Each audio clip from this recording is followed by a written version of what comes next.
Hi, my name is Ethan Wolf. I'm the editor of City Guide. I'm here to introduce Kelly Curtin. She's the Executive Vice President, Membership and Destination Services at New York City Tourism and Conventions, and she'll be speaking on the International Tourism Outlook. Kelly Curtin has been in the membership, sales, meeting, and event industry for over 30 years. As part of the leadership team at New York City Tourism and Conventions, her current role includes oversight of membership growth, retention, and programs, in addition to the destination services strategy. Further responsibilities include working with New York City Tourism and Conventions Board and various membership committees, as well as leading the fundraising for the New York City Tourism and Conventions Foundation.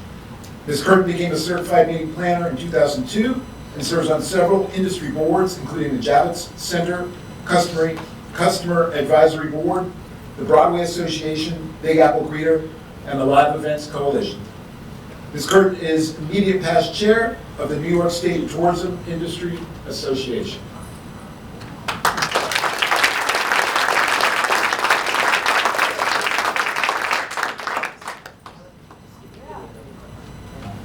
Got it. I'm on it. Thank you, David, for the advice, and thank you for including me this morning. Fred Dixon couldn't make it because he is out there talking to those meeting planners to get them to book New York City. He's at PCMA right now, yes. And the future is bright for tourism. It really is. And I think a sign of it is this wonderful room here. I feel like I'm at another holiday party. I know everyone here. It's so fun. So anyway, I'm just going to jump right in, and I'm going to advance my own slides, which might be challenging. It's kind of like yoga class. It seems easy, and they're like, lift your right leg, and then your left arm, and you're like, what's happening? So I'm going to do my best here with this one. All right, that's me. And here's our travel outlook. So I just want to give you a quick look at our sales and marketing efforts this year and what we're going to be planning for next year, and a deeper dive on international, as David asked me to do. And of course, we're going to talk about marketing, because you mentioned the importance of marketing. So here we go. Before we dig into international, of course, I have to start with the economic performance of the overall industry. And all of us here experience every day the millions of visitors to New York that are part of the economic engine that reaches all 5 boroughs, creating jobs through visitor spending. And these numbers are from 2022, which is the last year that we have complete results. We are just now compiling the data we need to run our estimates for 2023. And my dear colleague Donna Karen is here. Here she is. And Jen is here. Everyone. But what you see here is a pattern that we really expect to continue.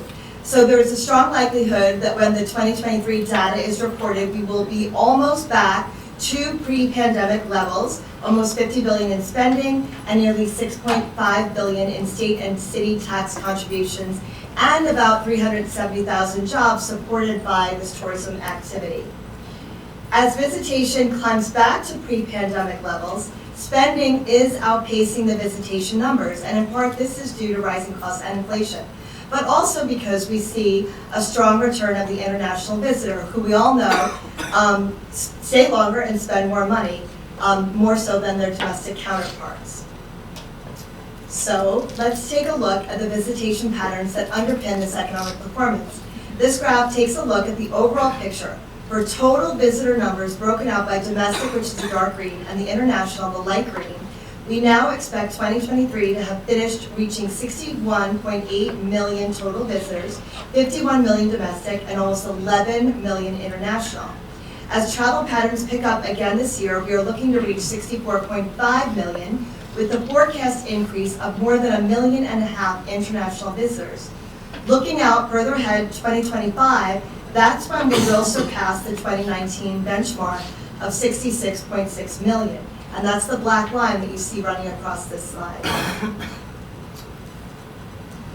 Business and leisure. Looking at the numbers in terms of business and leisure, we actually see a very similar pattern emerging. Leisure is, of course, recovering faster than business travel, as was mentioned before, even as both are adapting to new attitudes and new conditions of travel. Again, we do expect solid growth this year and a solid record-breaking performance by the end of 2025. So pulling all of this information into one slide for the minute, we can see how the different segments are pacing. Now there's a lot on this slide, but what we're looking at is 3 years. Last year, 2023, this year, 24, and next year, 25, and how quickly each segment will surpass the old records.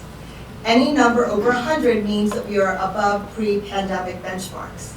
The good news here, and it's no surprise to any of us, is that the overall industry will break new records in 2025, and this will be true for all domestic, the overall international market, and the leisure segment.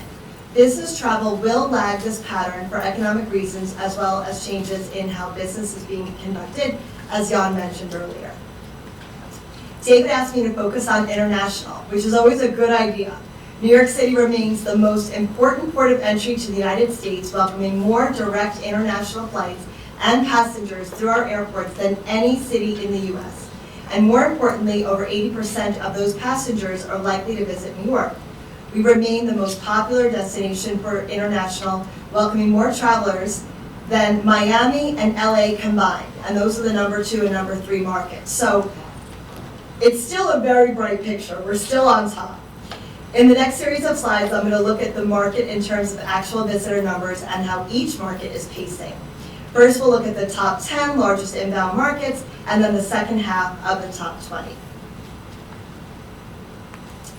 For our largest 10 markets for 2023 and the forecast for this year, 2024, moving from left to right by overall size, we have the UK, then Canada, the usual number 1 and number 2 ranked markets, then France, Brazil, Germany to finish the top 5, each with over 500,000 visitors in 2023.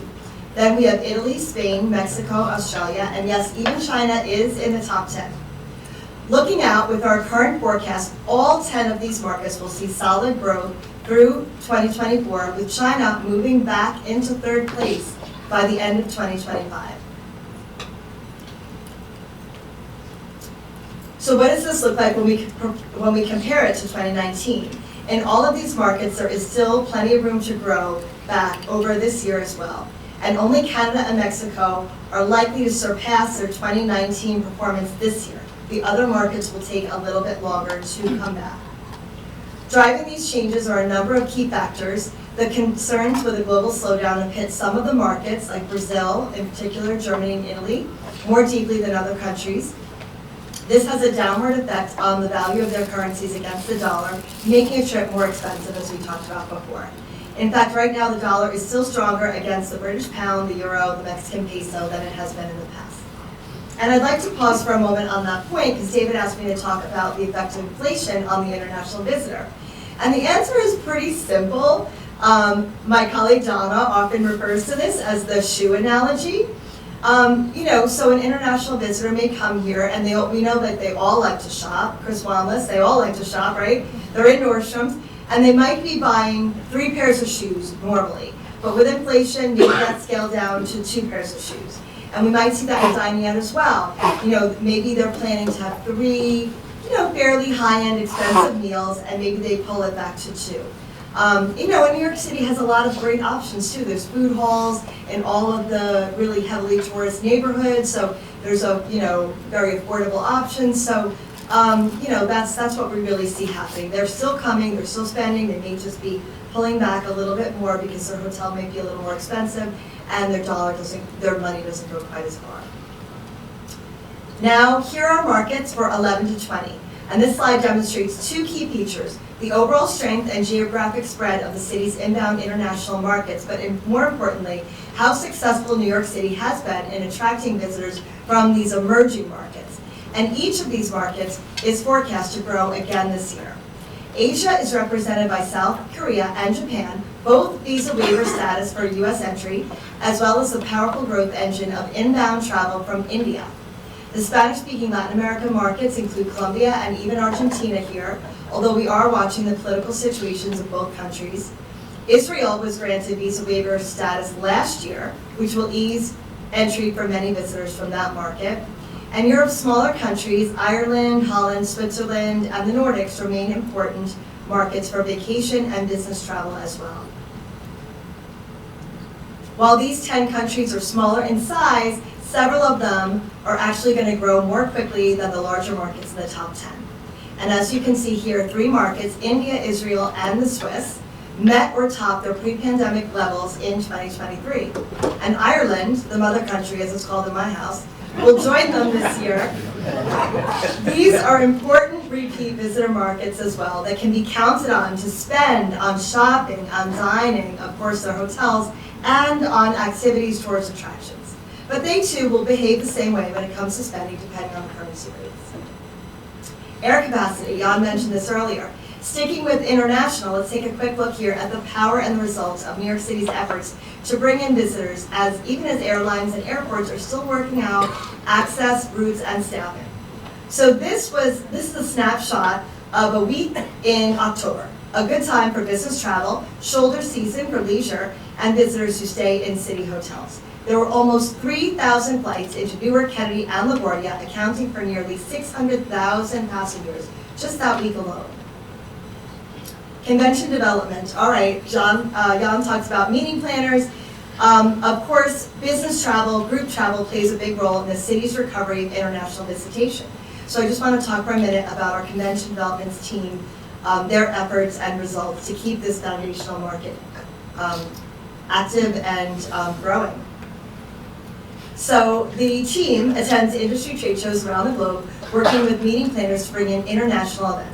And our efforts in the MICE space, which many of you know is meetings, incentives, conventions, and expos, directly supports the city's hotel and event venues, bringing people in who, of course, also shop, dine, and experience the city. And as I mentioned, a lot of my colleagues are at PCMA right now. A lot of you in the audience go with us to IMEX, so you're very familiar with our presence and the importance of these business events. And here's our meetings campaign called Make It NYC, which complements these in-market activities. And we've had successful campaigns with North Star, Sojourn, Connect Meetings, and CBIN, just to name a few. And here is some information on performance. As you can see here, between 2022 and 2023, the pace of business activity in the MICE segment has really picked up, almost 15%. And we were able to send almost 400 more leads out to our members in 2023. And the team was able to convert more leads to definite bookings than ever before. So more leads turn into more definite bookings. And speaking of meetings that are definite for New York City, we have CIDA. So as a reminder, and I know this is top of mind for many of you, we'll be hosting the International Student Youth Travel Association meeting this summer. A strong reminder of how important the city is to the meetings market, but also the education and leisure travel operators that CIDA represents. And I know a lot of you in this room, Haley in particular, are working with us on the CIDA conference.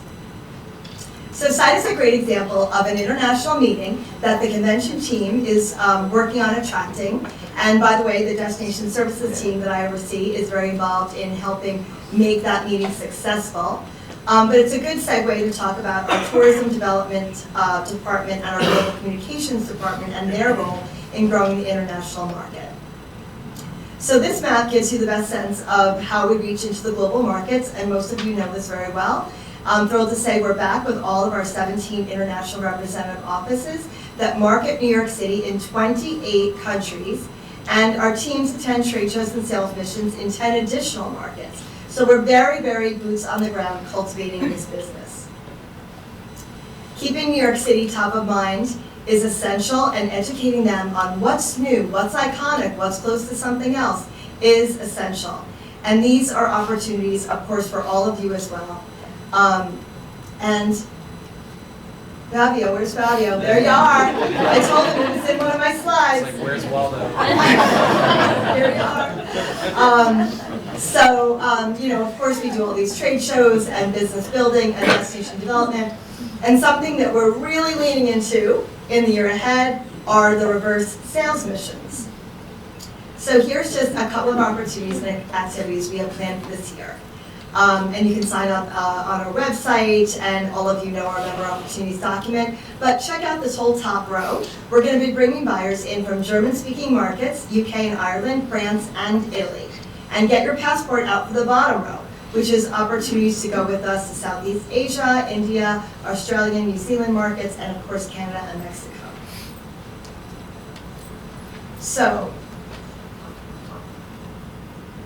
We talked about our convention development team and their efforts in the international space, as well as our tourism development.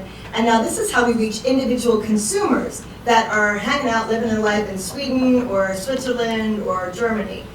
This is our global tourism marketing campaign. And we continue to lean heavy into Lady Liberty, or Libby as we call her in the office.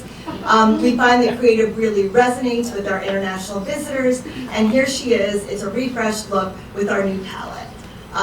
This image can be found all over internationally where we have media or where we have partners in out-of-home and in digital campaigns. So you may recall in 2022 and 2023, we had access to $30 million in federal pandemic funds to support our marketing efforts as we really rebuilt the visitor industry. And here you can see how some of that played out with various partners. Some markets have both out-of-home and digital. Actually, our top 10 markets all have all of these. And some may just have out-of-home or just digital. And again, as you can see here, in market, we identify really good partners, maybe they're airlines, maybe they're credit cards, or tour operators. The results. Our marketing team commissioned a return on investment analysis, and over 2 years, it produced 4 million trips that were directly a result of seeing our ads, generating $9 billion in visitor spending, and returned almost $1 billion to the city in tax revenues. That investment of funds we received through the American Rescue Plan really did help jumpstart a significant amount of visitation. And as you can see, it's a 422 to 1 return on investment. I wish my 401k was performing so well. So, I would be remiss if I didn't take a minute to talk about our vibrancy campaigns, which start next Tuesday, the day after Martin Luther King Day. So here you can see the artwork, which is already appearing in taxi, TV, social media, and other digital channels promoting our winter vibrancy campaigns. This is our third season of Hotel Week. It is, of course, we have Broadway Week, which is buy one, get one free, Broadway tickets. Must-See Week, which many of you in the room do, buy one, get one free tickets to tourist attractions, museums, and performing arts. And Restaurant Week, shout out to David Burke, our co-chair of our culinary committee, who is here. Make your reservations now. Thank you to Andrew Rigi, who spreads the word about Restaurant Week all the time. And while these programs have long been patronized by a very local audience, in recent years, we've really begun to market these internationally. Global communications, so all of the efforts, everything we do is supported by our global communications team. And all of those offices, the 17 international offices, have a press person dedicated to promoting New York City in that region. So they're promoting stories about Restaurant Week and Broadway Week, but also pitching what's new in New York City, what's trending, new neighborhoods, everything. So of course, make sure you keep our communications team abreast as to everything that's going on. Here's just a couple of examples of articles, National Geographic, Travel and Leisure. I think this is Nat Geo in Spain. We also organize media visits, so the media is here firsthand experiencing New York City, and they can really write about it when they get back. Here's just a couple of pictures from the 200 plus media visits to the city that we supported, including 11 group press FAMs and 195 hotel stays. So we work with all of the traditional media, print media, as well as digital publications and bloggers. Earned media and story placement is a key element to all of our marketing because it's free, so our team works really hard, but this is free placement. And our 21 global press conferences and more than 750 different appointments, as you can see here. So our team is always telling the New York City story, and I think this just demonstrates, here we have Canada, India, Mexico, Colombia, Brazil, China, and the UK. Membership events, so back to my house. Oh, I'm way behind, all right. Got a bunch of events coming up. I hope you can join us. We have business card exchanges. Important to note, a member talks on America 250. That's going to be on January 31. Our Tourism Ready. If anybody wants to join in on our free Tourism Ready program, Jen Ackerson, Queen of Tourism Ready, is here, and that will kick off on February 8th. Our Travel and Tourism Trend Report is available on our website. And I think that's it, David.